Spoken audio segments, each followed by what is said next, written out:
Hi everybody. Today it's another Bonanza Bits for you. I have plenty of really random and strange things to show you today, starting with Lorne. And these are pictures I've never seen before. I hope they're new to you too. But he's in wardrobe, but he's wearing a fedora. Sure, why not? Not sure what brought that on. I guess he's halfway home. I'm not sure. And then there's this picture of Lorne, which I cannot explain. Anybody? Anybody? I don't know where it's from or what he's doing, but it looks like he's having a good time. Here's a picture of Pernell. He's retired at this point. He's just out having a spot of lunch down where he lives. He looks very relaxed and content and perusing the menu. The other thing I wanted to mention was, I'm not sure if people are aware, Michael Landon helped a lot of careers get started, both in front of the camera and behind the camera. He had the same crew for decades, but he started the career, or helped with the start of the career, of Jason Bateman in Little House on the Prairie. There's little Jason. I'm a big Jason Bateman fan, so I'm so glad Michael gave him his first job. He probably did commercials before that, but this was his big break on Little House. Michael Landon and Johnny Carson. Well, he probably appeared on Johnny Carson 20 times, 25 times. I'm going to put some links below of several of the Johnny Carson appearances. He was always telling very funny stories, and he and Johnny were quite good friends and played tennis together. He talks about Bonanza quite a bit. Johnny seems to bring up Bonanza a lot. He's happy to talk about it. He's very proud of it. He's very proud of Bonanza. But there are some times where he makes some comments about Pernell that are interesting. You can judge for yourself.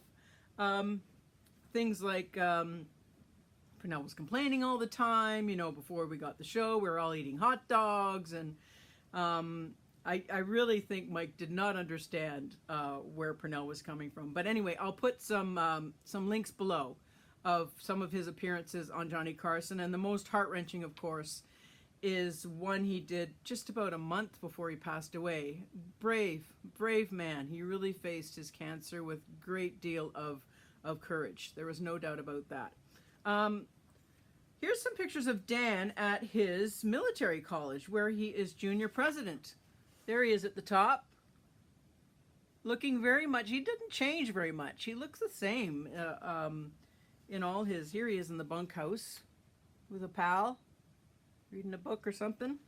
And always the practical joker. Yeah, this is Dan in his college days, or in his military institute days.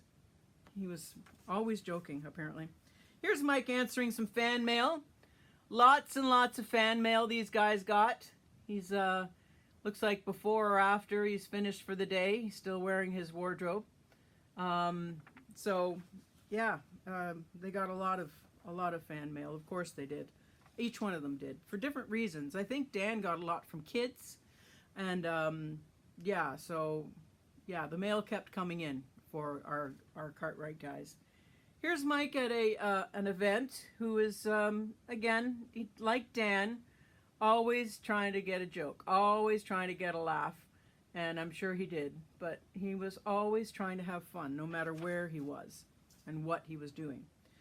Pernell and Lorne worked together, here they are, in an episode of, oh shoot, tell me what the episode is. Is it Mission Impossible? I think. I'm not sure, but it looks like 15 years after they were father and son on Bonanza. And of course, Mike had him on Highway to Heaven. They were rejoined on Highway to Heaven, Michael and Lorne, who were very close right till the end of Lorne's death. Mike really looked up to Lorne. I love this picture. This is a picture of Dan carrying his castmates, all of them, at the same time. That's strong. That's strong. This just makes my back hurt. That's all I can say. there's something I noticed about Michael Landon that I never noticed before. In the beginning, he had a cleft chin. See the little cleft? It's very tiny. It's very, see, he had a little cleft chin there. Pernell had one too. And here too you can see it when he's very young. He's got a cleft chin. Well, no more cleft chin for little Joe. He got that fixed. Not sure why. I love a cleft chin. But I never ever noticed that before. Just going through these pictures, I guess I'm looking at them, but in the beginning I thought, oh, he's got a nice little cleft chin there, and then soon after, nope, all gone. So I'm going to finish this Bonanza Bits with an article that was done by Andrew Clyde, and it's Hazel Court, who played Lady Dunsford in The Last Trophy. Just going to read you a small paragraph of this this duo. Here they are, Pernell and Hazel Court, having a little cake. I don't know quite what they're celebrating there, but it looks like they're enjoying it. I can't really read what it says. But anyway, Andrew asks, there were some exteriors when you were looking for the cougar. She says, that's right. I remember the first day on the set I had to be on a horse, and the wranglers tried to tell me about the animals and this and that, and I couldn't understand a word they said. Apparently, Pernell's horse and my horse were together. They were stablemates. They went everywhere together. Pernell came up and got on his horse, and I came along just about to get on my horse. My leg is stuck up in the air somewhere, and suddenly my horse took off after his stablemate. There you go. Horses, they love to stick together. And I'm thrown. Oh my goodness. The first assistant went up to the director and said, the English mistress has fallen off her horse. And somebody yelled, hey, have they got the horse? Have they got the horse? That was the first morning on location. They could have cared less about me. All they cared about was the horse. And Andrew says, that was auspicious start. Pernell, I understand, was the most accomplished rider of the quintet. And Hazel says, he really was. It wasn't that I'm going to say that he was more intelligent. He was in a different class than the others. Oh, wow. He cared terribly deeply about it. He cared very much about riding, while the others seemed to me to appreciate it and to go with it. With Pernell, never did. He was a bit of a rebel. Didn't David Dortort tell you that? Yes, he did. I'll put some links below of David Dortort talking about Pernell. And Andrew says, yes, he could speak for hours on Pernell and his complexities, but I think to many it made him all the more interesting and fascinating. Well, that's true. With an aura of mystery and detachment and aloofness, Andrew says.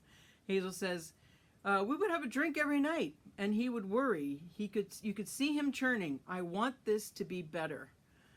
So, interesting insight into Pernell's personality from Hazel Court, who was in The Last Trophy.